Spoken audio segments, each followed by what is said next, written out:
अस्सलाम वालेकुम। अब हम पढ़ेंगे arterial supply of the face.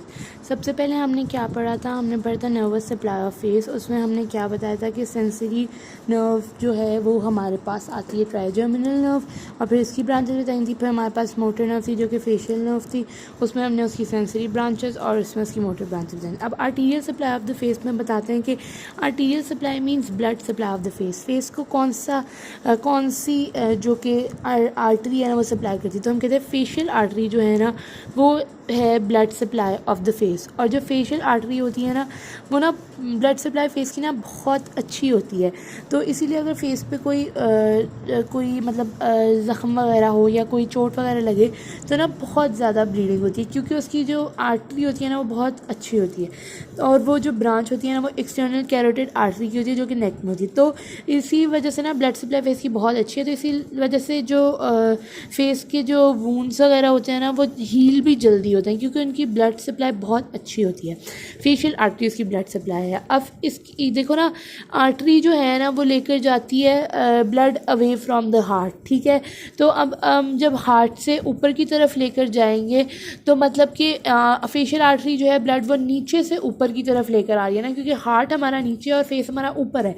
तो इसी तरह नीचे से ऊपर अगर हम लिम्स में पढ़ते हैं तो हम पढ़ते हैं कि वो ऊपर से नीचे की तरफ लेके जाती है। तो इसी तरह अगर हम फेस में पढ़ेंगे तो हम कहेंगे आर्टरी जो है ना वो ब्लड नीचे से ऊपर की तरफ फेस की तरफ लेकर जाएगी, हार्ट से फेस की तरफ, तो मीन नीचे से ऊपर की तरफ लेके जाएगी।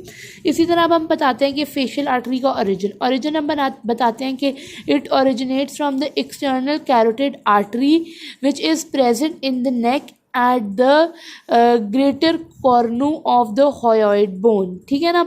इसकी ओरिजिन यहाँ पे होती है। फिर इसका कोर्स क्या है, हम इसका कोर्स कहते हैं कि after looped course in the submandibular region के एक्सटर्नल कैरोटिड आर्टरी से वो नेक में से निकलती है, फिर वो सब मैंडिबुलर रीजन में कोर्स होता है, फिर वो फेस में एंटर करती है। लेकिन फेस में एंटर करने से पहले वो जो लोअर लेवल ऑफ मैंडिबल होता है उसके अराउंड वाइंड करती है, enter the face by winding around the lower border of the mandible at antero inferior, के मतलब कि इंटीरो सामने वाला और इन्फीरियर नीचे वाला, सामने और नीचे वाले जो होते हैं ना एंगल ऑफ द मेसेटर मसल्स, उसमें से वो पास करती है। और by passing through the investing layer of deep cervical fascia, deep cervical fascia को पियर्स करती है वो नेक में, और फिर वो वहाँ से फिर आगे फेस में एंटर हो जाती है।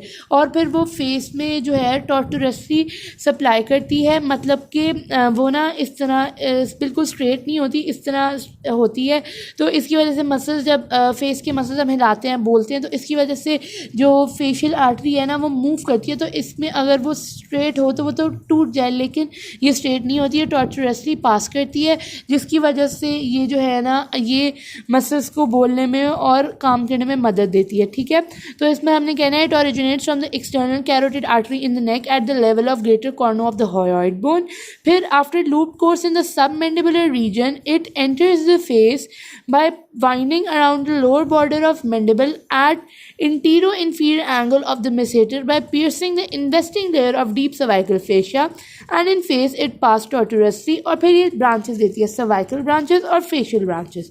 facial cervical branches जो है वो नेक वाली साइड में देगी, और facial branches जो है फेस की तरफ। तो फेस की तरफ कौन सी देती है, नीचे से ऊपर जाती है। तो inferior labial artery नीचे लिप जो होता है पहले नीचे वाले लिप को सप्लाई करेगी तो इंफीरियर लेबियल आर्टरी, फिर ऊपर वाले लिप को सप्लाई करेगी तो सुपीरियर लेबियल आर्टरी, फिर उसके बाद जाएगी नोज़ की तरफ तो लेटरल नेजल, फिर उसके बाद मस्कुलर ब्रांचेस फेस की देती है, और फिर एंगुलर आर्टरी, एंगल जो है माउथ के पास होता है तो एंगुलर आर्टरी।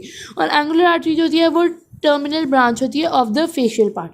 फिर सर्वाइकल पार्ट में वो किस किस को सप्लाई करती है, वो असेंडिंग पैलेटाइन आर्टरी को सप्लाई करती है, फिर वो सप्लाई करती है टॉन्सिलर पार्ट को, टॉन्सिल्स जो होते हैं उसको सप्लाई करती है नेक में, फिर वो सप्लाई करती है ग्लैंडुलर पार्ट को जो कि ग्लैंड्स होते हैं जैसे कि सबमैंडिबुलर ग्लैंड, फिर वो सप्लाई करती है सबमेंटल आर्टरी को, और फिर मस्कुलर ब्रांचेस। तो ये हमारे पास फेशियल आर्टरी है which is the blood supply of the face. और क्या होती है कि वैसे तो एनेस्थीसिया जो होता है ना वो दिया जाता है टू द नर्व्स, लेकिन जो फेशियल आर्टरी होती है ना फेस की कोई भी सर्जरी वगैरह करने के लिए एनेस्थीसिया फेस में अगर देना हो ना तो वो फेशियल आर्टरी को देते हैं। तो ये एनेस्थेटिक आर्टरी है। वैसे एनेस्थीसिया नर्व्स में दिया जाता है, लेकिन फेस की जो आर्टरी है फेशियल आर्टरी वो एनेस्थेटिक आर्टरी है।